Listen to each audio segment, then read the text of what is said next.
The Conservative Party is in utter disarray right now, and it seems like every day is another reminder of how far they've strayed from relevance.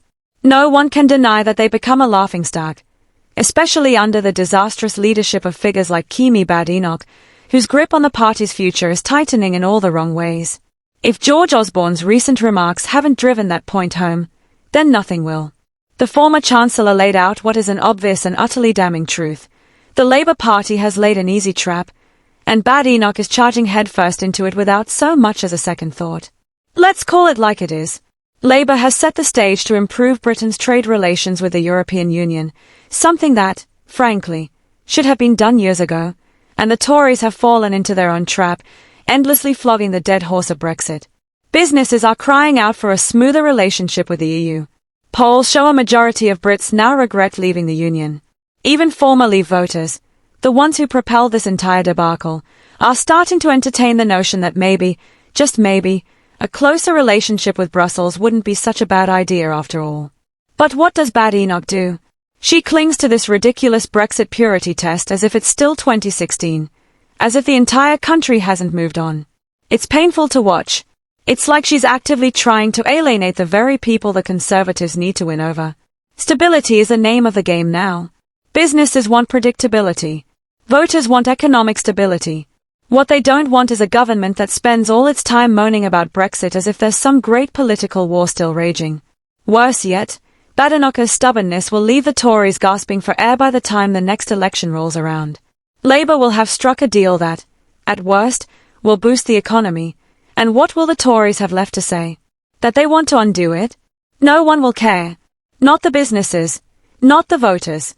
All they'll remember is how the Tories botched the Brexit years, how they drove the economy into chaos, and how they were too obstinate to adapt. Keir Starmer has played this brilliantly. His approach to the EU trade issue is not radical. It's just common sense. He isn't trying to undo Brexit, and he isn't trying to rejoin the EU. All he's doing is fixing the obvious problems, like the absurd costs and delays businesses are facing. No one is looking for some dramatic reshuffling of Britain's relationship with Europe.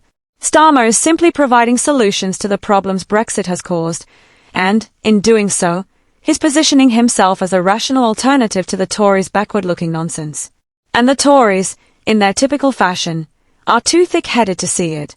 They are stuck in the past, desperately clinging to a losing argument while the rest of the world moves on. But let's not kid ourselves. Starmer isn't having a perfect run.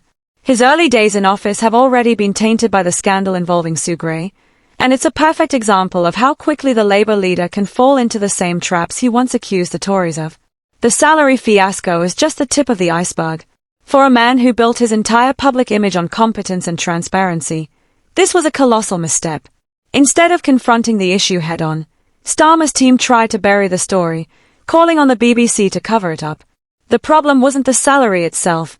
It was the fact that Starmer's administration thought it could sweep the issue under the rug. In doing so, they only magnified the scandal.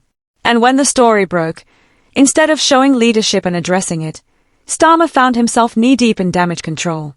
This wasn't just a bad look for Starmer, it was a full-blown political crisis.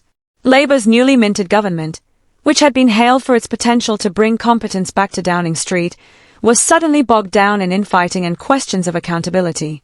The moment the scandal broke, Starmer's entire brand of steady leadership crumbled. The issue spiraled out of control, and what should have been a minor embarrassment turned into a major problem. And now, with the affair behind him, Starmer has to rebuild his image and restore faith in his leadership. No easy task after botching the simplest of situations. For a man who spent years railing against the Tory scandals, this was a perfect example of the hypocrisy that runs through his party. Starmer, who once positioned himself as the anti-Tory, found himself playing the same game of secrecy and manipulation, only this time it was his own government in the spotlight. What's worse, by attempting to suppress the story, Starmer gave his critics everything they needed to paint him as just another politician willing to lie and conceal when it suits him. This is a warning sign. If Starmer can't handle a minor controversy without making it a bigger mess than it needs to be, how will he react when something far more serious hits? As for the Tories, they are caught in the middle of this madness. Their best hope, a hardline Brexit agenda, is sinking fast, and no amount of denial will save them. They need new ideas, a fresh vision, And they need to face the reality that Brexit is no longer the issue that defines Britain's future. If they keep clinging to their outdated narrative, they might as well start printing Starmer's victory speech now. And the truth is, unless the Tories break free from their own delusions, they will hand Starmer the next election on a silver platter.